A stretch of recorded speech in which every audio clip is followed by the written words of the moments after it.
What's up friends, Chook here and welcome back to Beat Heroes. So in this video I'm going to go over what to do in mid-game. So I'm talking about mid-game being anywhere from clearing raid 1 onwards, and then late game is obviously like current raid 5 and tier 8 and all the rest of it. So we'll say from raid 1 onwards. So my beginner's guide was up to raid 1. So yeah, this will be like mid-game, intermediate kind of thing. Onwards. So I've actually had a request to make this video. A subscriber of mine said that he's about level 100 and he's a little bit unsure what to do and what to farm and where to go and all that sort of stuff. So we're going to go over a few of the things. We're not going to go super in depth into anything particular. This is just going to be a kind of rough overall idea, I guess, of what you should be doing and what not to do as well. So the first thing I would say is do not worry about legendaries. Legendaries are great and all, but after raid 1, they cost a specific material to each tiered raid. So what I mean by that is, let's have a look. If we go to craft and we go to upgrade, you can see here that this is a tier 4 legendary here. This is from Astaroth from raid 1, and we can see if we need to upgrade this, all we need is gold, common material, rare material, and epic material. Fine. If you have raid 1 legendaries, go nuts. But as soon as you move up to a raid 2 legendary, which is tier 5, you will see that you need gold, epic material, and then you need the specific raid 2 tier 5 whatever material, which is called a hyper shard. Now, by the time you get to raid 2, you'll be farming raid 2 for a while until you can push the flags and everything to get to raid 3. Hyper shards are extremely hard to find, like ridiculously hard to find. Their drop rate is stupidly low and all the rest of it. And you need quite a few to upgrade legendaries, obviously. Now, legendaries are better than epic gear, of course, but don't worry about upgrading the legendaries and using them unless you just happen to find these things. Don't farm raid 2 forever to upgrade all of your raid 2 legendaries that you find, because you'll spend an eternity in there wasting time. What I suggest to do is just find rares of the equivalent tier. So if we're in tier 5 for raid 2, you could find some tier 5. Come on, where's tier 5? There you go. Tier 5 rares instead. So epic, sorry, instead. So instead of getting the sword from Kaleido from raid 2 and fully upgrading that and spending all the hyper shards and farming for them and all the rest of it, you could just get this what is this? This staff, and upgrade this. So to upgrade this, you don't need any of the hyper shards or anything fancy. All you need is the same stuff as what you're used to. Epic material, rare material, common material, and gold. And what that means is an epic piece of gear from tier 5 is better, fully upgraded, is better than a partially upgraded legendary from tier 4. Same thing, a fully upgraded epic, which is really easy to do, from tier 6 is way better than a 1 or 2 upgraded legendary from tier 5.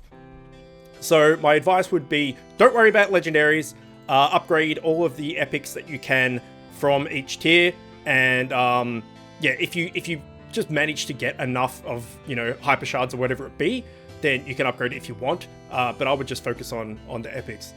So we can see here, this is still tier 5. Once we get to tier 6, we need, again, gold, epic material, but now we need doubloons. Now, doubloons are a lot easier to find than hyper shards, but you also need a hell of a lot more. You needed 1 hyper shard to upgrade the first tier. In this, you need 10 doubloons.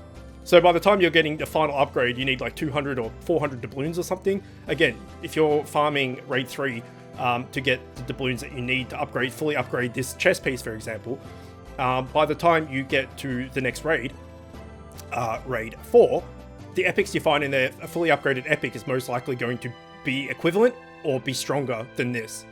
So just don't worry about it.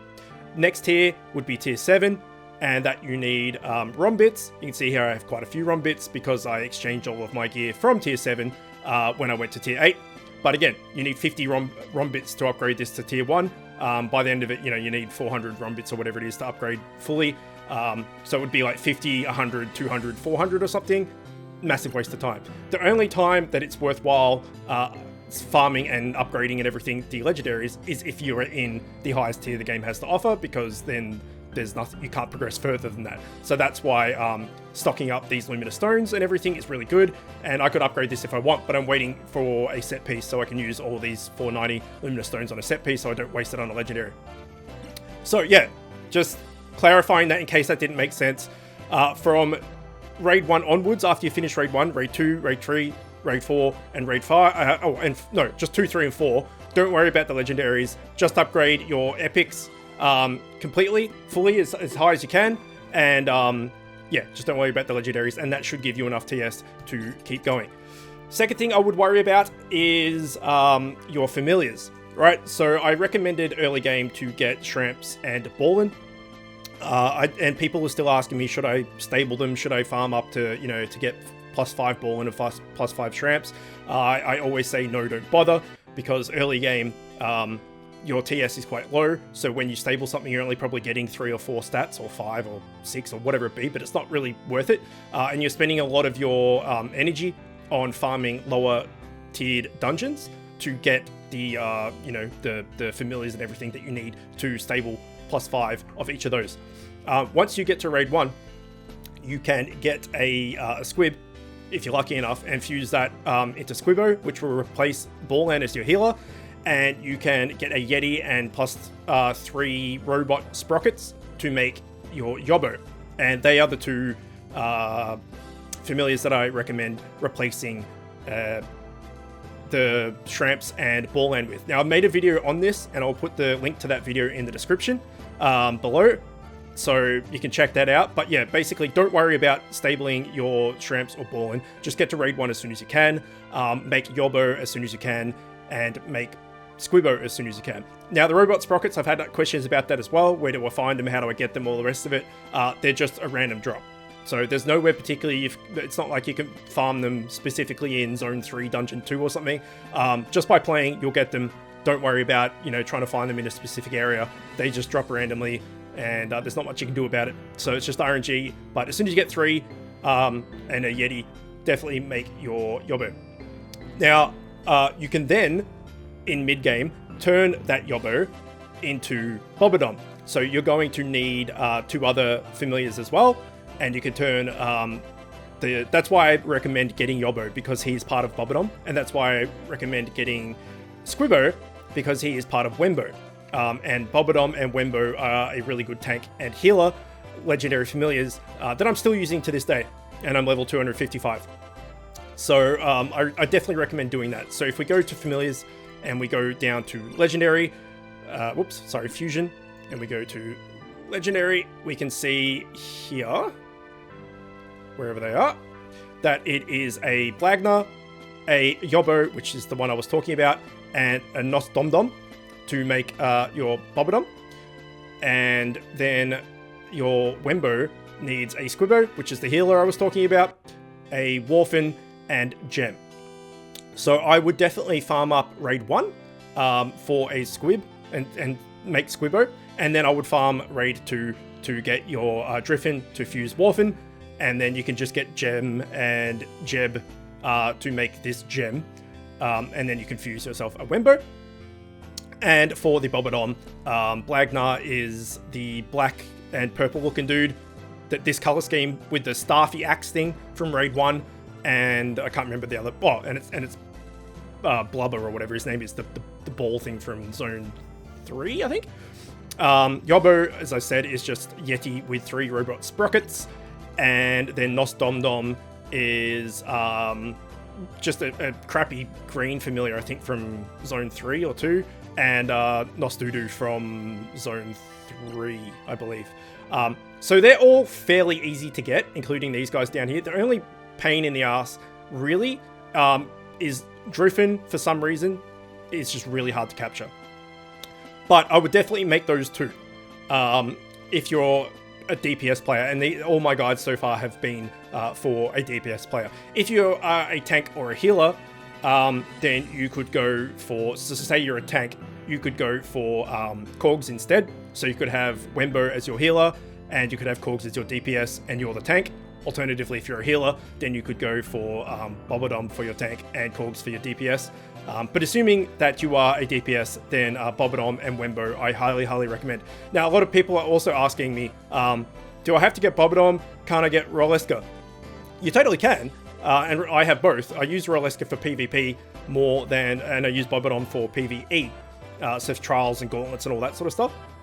The reason being is Roleska here, if we compare their stats, right? Roleska has 700 attack, Bobbledom has 738, roughly the same.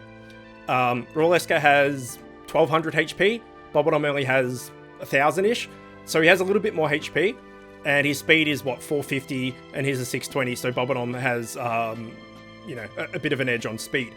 But taking all of that aside, Roleska's like fancy fusion bonus, whatever, is 20% damage and rage, which is obviously DPS focused, whereas Bobbledom has 20% evade chance. So even though he has less overall HP, he has a 20% chance to just completely negate an attack. You know, someone could hit you with a ton of bricks inside of Optimus Prime, inside of another Optimus Prime. You know, just hits like an absolute truck full of other trucks full of bricks. And you evade it, you take no damage. Whereas Roleska has to take the damage. There's no way he's going to avoid it, type thing. That's why I recommend Bobbledom, purely because of that 20% evade chance. Roleska's really good, don't get me wrong, and he does a lot of damage with that damage and rage, but he is more of a, kind of like an off-tank, right? He's like a offensive off-tank, whereas Bobbledom is like a true kind of tank. So I recommend Bobbledom, but if you don't have the schematic or you don't have the familiars or whatever and you're closer to making Roleska will work for you. So I would recommend getting those familiars. I have a video on all three of those, where to farm them, what goes into them, all the rest of it. I will also put that in the description below. So far we have gone over, don't worry about legendaries, just like, they're not worth upgrading, they're not worth your time. If you happen to get the materials to upgrade them, like the ROM bits or whatever, then you can, but the epic gear that you get should be more than strong enough to get you through. Getting those legendary familiars will be a super help for you if you're still using, you know, Shramps and Ballin, or even if you're using Yobbo and Squibbo. As soon as you upgrade those to Bobbledom and Wembo, just watch how much easier the game gets, or how much more you can do, I guess, how much further you can go and all the rest of it. As far as what stats to go, that is a hard question, because it depends where you are in the game. So the further on into the game you go, the more health or stamina or whatever you want to call it you need. Early game, you don't really need it, and I you know, basically put all of my points into power or attack, and yeah, you don't need as much health, but late game you do. So if you're worried and you're not sure, and this goes for anyone, not just mid game or whatever, if you're never sure what to do with your stats and everything, just evenly divide them, and then that way, you know, you're semi-tanky, you're semi, you know, potent with your attacks, and you attack quite often as well. If you want to go like I have and go heavy into power and then a fair bit of defense as well and not worry about speed so much, you can do that. So you're going to hit harder but less often. Or you can go the other way and hit like constantly but for not as much damage. But if you're ever worried or not sure or whatever, you can just put them roughly even. You don't need to do it exactly even.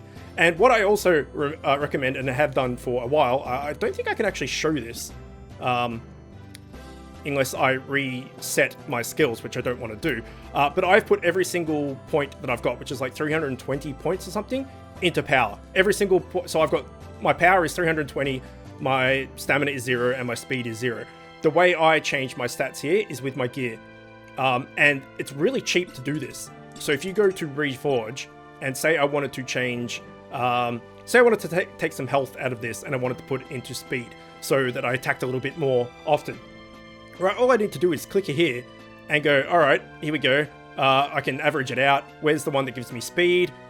There it is. It's only going to cost me 50k and 2 epic materials for fully upgraded legendary. It costs nothing, right? So if you're ever not happy with your stats and where they lay and all the rest of it, I recommend don't do this stat reset, because it costs 200 gems. 200 gems is a bit, especially if you're free to play. Like, it takes a while to gather these gems up. Don't do this. Just go to your craft menu, go to Reforge, and, go, I want to take my necklace, and I want to take the health out, and I want to put it into speed. There you go. It cost me 1 epic material and 25k gold. Cheap as chips, right? Much easier. And then that way you can kind of change your stats around, and you can play around with it. So, at the moment I'm the way I am. I want to put, my stamina up to 1,000, and I wanted to then average these two out to like 700 each or something. I could do that, and it wouldn't cost me very much at all. And it's much cheaper than doing the 200 gem reset. That's just a trap. Okay, so we've gone over what gear to equip. We've gone over what familiars to aim for, and we have gone over what stats to use. Other than that, that's pretty much what I would be going for, right? So if we go into say you've unlocked, you've beaten Raid 1, which is completing Lake Haven, and you're trying to get to Raid 2, which is completing Ashenvale, or Ashvale. Ashenvale's from WoW, my bad. So, pardon me. You start here and you get to this first dungeon, and you can't get to this second dungeon. You just can't do it. You're stuck on this flag or whatever. And you just, no matter what you do, you just can't beat it. This goes for everywhere, not just Ashvale. This goes for the whole game. What you should do is go back to the last heroic dungeon that you've completed, which would be this one, and just farm that on heroic for, I don't know, a couple of levels or something. And by doing that, you'll get a chance to capture familiars.